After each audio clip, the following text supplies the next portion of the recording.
Bonjour à tous. Alors, on va essayer de voir ensemble comment faire le patron de ce deuxième prisme que vous aviez à faire. Effectivement, un petit peu plus compliqué.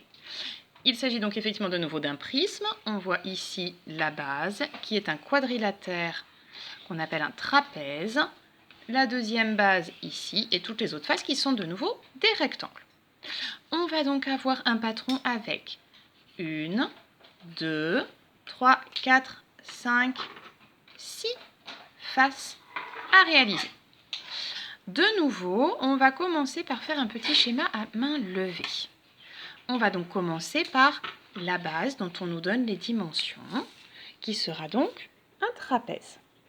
On va donc avoir un grand côté de 9 cm, qu'on nous indique ici. Un petit côté de 5, encore un côté de 5, et le dernier, on ne nous donne pas sa dimension.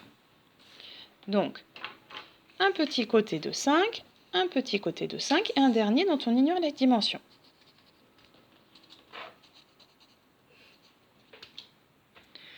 On nous donne également la largeur des rectangles qui sont donc de 3 cm.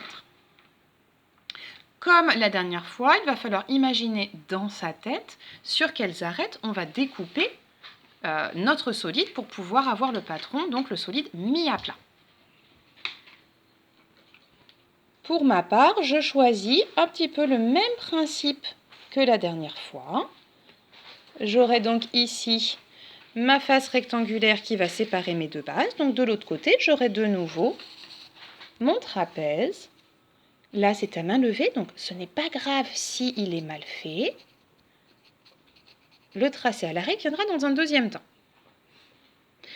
J'ai donc ici déjà la première base ici. Ici, la face rectangulaire et ma deuxième base. Il me reste donc les 3 faces rectangulaires qui sont ici. Je vais donc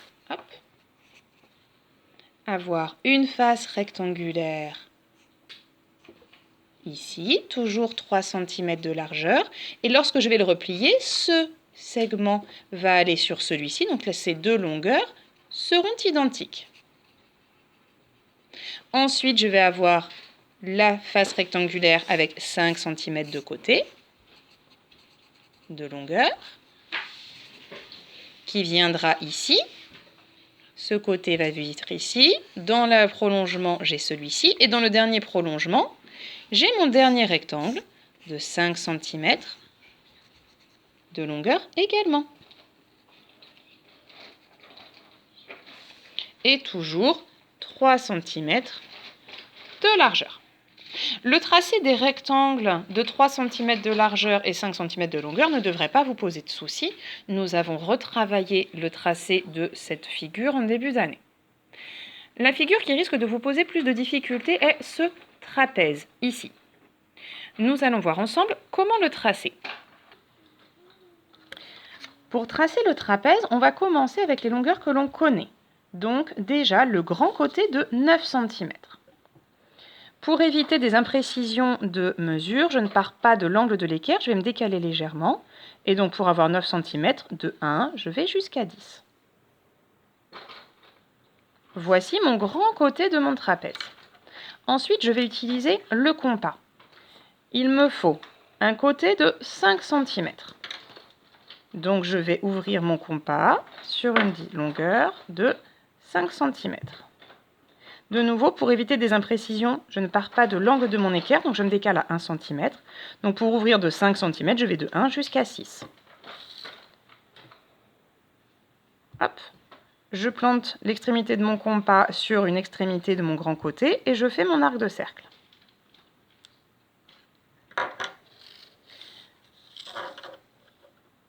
Et je vais pouvoir relier et avoir donc un côté de 5 cm. J'ai ensuite un autre petit côté de 5 cm ici. Dans un trapèze, le petit côté et le grand côté sont parallèles. Il faut donc que je trace un segment de 5 cm parallèle à mon grand segment de 9 cm. Et il faut que ce côté ici passe par ce point. On retombe sur quelque chose que nous avons travaillé en début d'année. Tracer la parallèle à une droite passant par un point. Je rappelle la technique. Je vais commencer par tracer une perpendiculaire à mon grand côté, passant par le point que j'ai défini. J'aligne bien le côté de mon équerre avec le grand côté et je trace ma perpendiculaire. Maintenant, moi, ce que je veux, c'est mon segment de 5 cm ici. Je vais donc retracer une droite perpendiculaire à celle-ci, passant par ce point.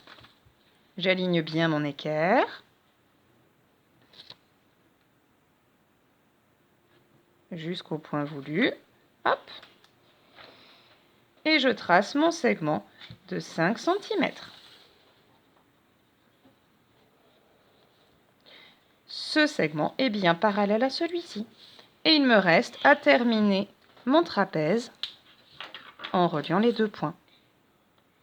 Je ne connais toujours pas, en théorie, la longueur de ce côté. Je peux le mesurer. Le mien fait 5 cm également. Mais pour tracer ici, on n'a même pas besoin de le mesurer, puisqu'on pourra très bien utiliser le compas pour reporter la longueur par la suite sur ce grand côté, ou le mesurer, c'est vous qui choisissez. Et ensuite, eh bien, il s'agit tout simplement de continuer comme on l'a fait pour le premier prisme. Je vais tracer cette face, qui est donc un rectangle, de 3 cm de largeur. Donc je vais, hop, placer mon équerre et tracer un côté de 3 cm. Même chose de l'autre côté pour terminer mon rectangle. Et ensuite, bon là, forcément, vu que j'ai fait mon petit schéma, il faudrait une feuille complète. Mais ensuite, il s'agit simplement de tracer les rectangles et on utilise la même méthode pour faire le deuxième trapèze. Voilà, je vous laisse essayer pour pouvoir vous entraîner. Bon courage à tous et à très bientôt. Au revoir.